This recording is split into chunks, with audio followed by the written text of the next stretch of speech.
রাধে রাধে বন্ধুরা, আজ সকাল সকাল দিনটা এত সুন্দর করেছে। আকাশটা কত পরিষ্কার, মনে হচ্ছে বোধহয় প্রায় 3 মাস বা 4 মাস বাদে এরকম একটা আকাশ দেখার ভাগ্য হলো। সত্যিই আজ ভগবানের কৃপায় কত সুন্দর দিন। আমরা বাজার করতে চলে এলাম।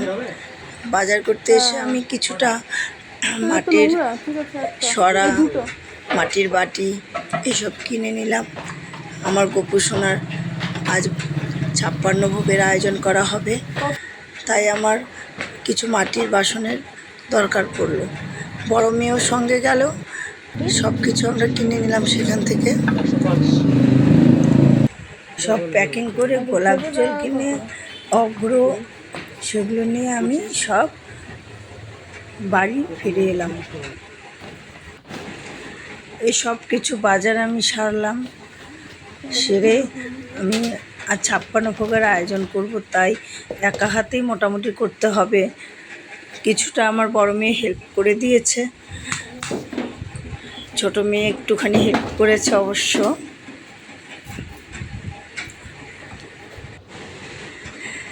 একা হাতে আমার সব কিছু করা হয়তো সম্ভব হতো না, 2 মেয়ে যদি পাশে না থাকতো।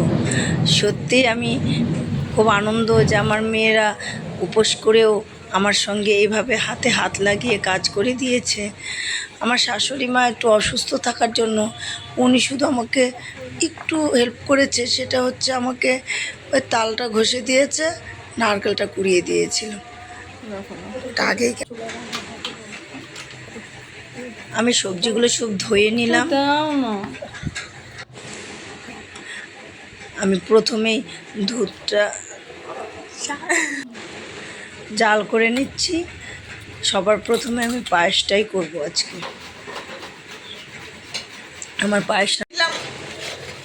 পায়েস রান্নার পরে আমি দুধের নাড়ুটা করে নিলাম। তারপর আমি পনির ভেজে নিচ্ছি। আমার শাশুড়িমা তালটা ঘষে দিল, একটু তো হেল্প হয়ে গেল।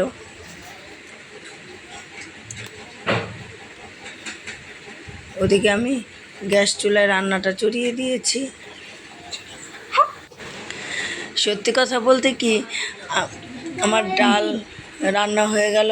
আমি এখন খিচুড়ির জন্য চালটা ধুয়ে বসিয়ে দিয়ে মিষ্টি কুমড়াটা কেটে নিচ্ছি, ওটা আমি ভাজবো। আর সত্যি কথা, আমার এতগুলো ভোগ রান্না আমি সবগুলো হয়তো দেখাতে পারবো না, কারণ আমি একাই সব কিছু এখানে সারছি। আমার মেয়ে উপোস করে একটু ক্লান্ত বোধ করছে, ওকে আমি একটু বিশ্রাম নিতে বললাম, আর একা একাই করছিলাম। তখন সে মুহূর্তে সত্যি দুপুরবেলা থেকেই শুরু করতে হয়েছে আমাকে রান্নাটা। আমার একটাই গ্যাস চুলা, আমার গোপুর জন্য আমি ওটাতে একটাই কড়াই।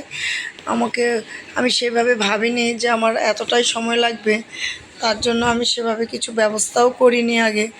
আর হঠাৎই আমার প্রোগ্রামটা ছিল যে আমি 56 ভোগের আয়োজন করব, তাই আমি এক এক করে এই ছোটো কড়াইটাতেই আমি রান্না করে নিচ্ছি। আলুটা ভেজে নিলাম, সে ফাঁকে আমি একটু সবজিটাও কেটে নিই। সত্যি আজকের দিনটা এত সুন্দর, এত মনোরম, মনে হচ্ছে ভগবান শ্রীকৃষ্ণ সত্যি আজকের দিনটাকে নিজেই মনে হয় পরিষ্কার করে একেবারে সবার মনটাকে আনন্দ করে দিয়েছে। আমি আলু ভাজা, পাঁপড় ভাজা সেরে নিলাম, করে একটু চাল কুমড়া ভাজছি। তারপর পনির ভাজাটাও হয়ে গেল সে ফাঁকে। এক এক করে আমার সব রান্নাগুলো আমি করে নিচ্ছি। বেগুন ভাজছি, একটু আলু পটলের ঝোল। আমার বড় মেয়ে আমাকে অবশ্য ওই লুচির জন্য আটা সেনে দিয়েছে। আমার নিরামিষ ঘন্ট হয়ে গেছে। একটু চাটনির জন্য টমেটো কেটে রেখে দিয়েছি। রান্না করতে করতে আমার একরকম সন্ধ্যা লেগে গেল।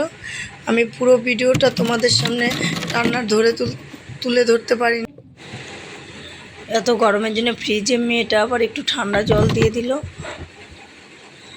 প্রচণ্ডই গরম পড়েছে। গোপুর জন্য আমার ফ্রাইড রাইসটাও রান্না হচ্ছে।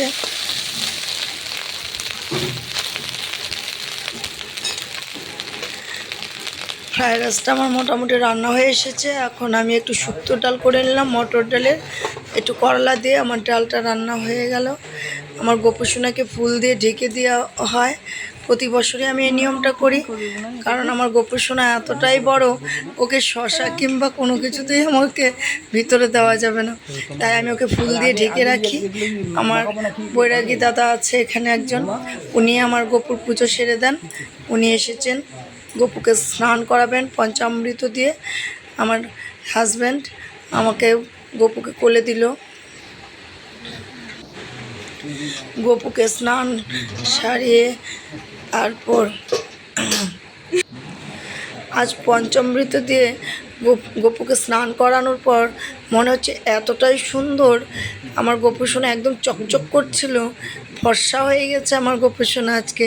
সবাই দেখে বলছে গোপুকে আজকে সত্যি এত সুন্দর লাগছিল, এটা সত্যিই তুলনা করা যায় না।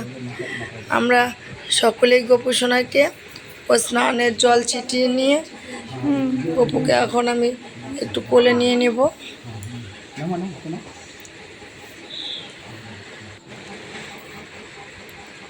দাদা আমার প্রতিটা পূজাতেই হেল্প করে, এই দাদা না থাকলে হয়তো বা আমি এতটা হেল্প পেতামই না। আমার গোপু সোনাকে এখন আমার স্বামীর কোলে দিয়ে দিবে। আমার প্রতিবারই এই নিয়মটা করা হয়। ওর কাছ থেকে আমায় কোলে দেবে এবার। আমার সোনাকে আমি কোলে নিয়ে সত্যি খুব আনন্দিত। গোপু আমার প্রিয় ছেলে, একটাই তো ছেলে, প্রিয় হবেই না বা কেন?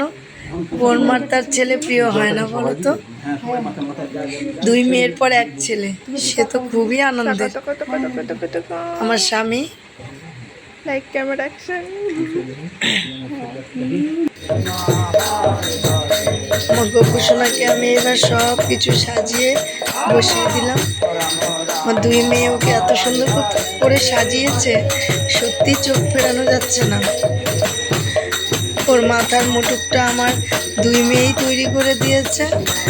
আর সত্যি কথা বলতে কি, ওকে এইভাবে 56 ভোগ দিয়ে আমার মনটা এত আনন্দিত হয়েছে, মনে হচ্ছে প্রতিবারই করব। আমার জীবনে এটা ফার্স্ট, ওকে আমি প্রথমবারই করে দিলাম। আমি আরতি কীর্তন ওদের সাথে সেরে নিচ্ছি। সকলেই আমরা আরতি কীর্তনের সত্যি খুব আনন্দ নিচ্ছিলাম। আর আমার গোপু সোনার মুখটা এত হাসি ছিল, চোখ ফেরানো যাচ্ছিল না আমার গোপু সোনার মুখ থেকে। আমরা সত্যি খুব আজকে আনন্দিত। এই প্রথম আমি আমার গোপু সোনার জন্য এত সুন্দর করে মনোযোগ দিয়ে এক কথা রান্না করেছি 56 ভোগ। আমি কখনো